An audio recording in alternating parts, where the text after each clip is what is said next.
मैं आज police headquarter के बाहर हूं।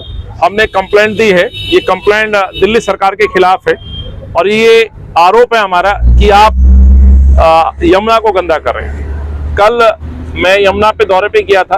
आप सब जानते हैं कि 30 तारीख को छठ पूजा होनी है। छठ पूजा को लेकर के आयोजन की जो समितियां हैं वो अपना अपना काम कर रही हैं। एक तरफ तो केजरीवाल दावा कर रहे हैं कि पूर्व की भांति छठ मनेगी, तो वही दावों की मैं पोल खोलने गया था।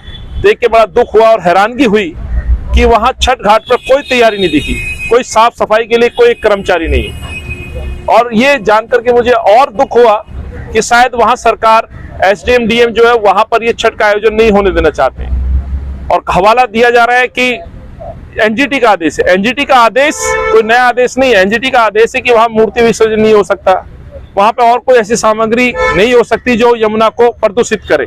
सो छठ मैया के पूजा आयोजन में कोई भी इस तरह की सामग्री नहीं है जो यमुना को गंदा कर पाए।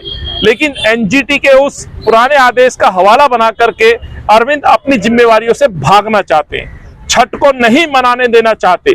और उसका सबसे बड़ा रीजन ये है कि छठधारी या जो छठ मनाने वाले लोग, लगभग 50 लाख लोग दिल्ली में रहते हैं, व्रतधारी लोग यदि वहां जाएंगे तो स्वाभाविक है प्रदूषण पे, गंदगी पे, यमुना की सफाई पे सवाल पूछेंगे।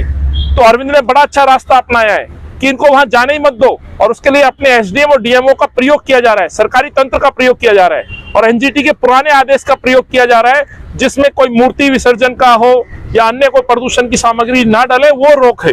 तो साथ ही जब मैं वहां पहुंचा तो मैंने देखा, एक तरफ तो अरविंद कह रहा है कि आप यमुना घाट पर आप छठ नहीं मना सकते, और दूसरी तरफ वहां जल बोर्ड के द्वारा एक केमिकल घोल से जो गंदगी के जो झाग उभर रहे हैं, जहरीला जो पानी जो जिससे पानी इकट्ठा होकर के झाग क्रिएट करता है, उस झाग को मारने के लिए, दबाने के लिए घोल किया जा रहा है। ये तो वही बात हो गई सर, आदमी मरे तो मरे पर मेरी छवि खराब नहीं होनी चाहिए।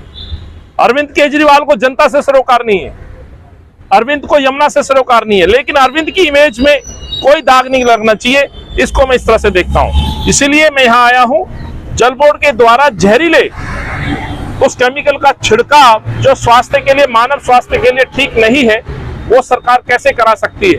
अपनी इमेज सुधारने के लिए केमिकल का छिड़काव पानी में कराना, ये क्या उचित है? ये दंडनीय अपराध है और यही कंप्लेंट मैं देने आया हूं।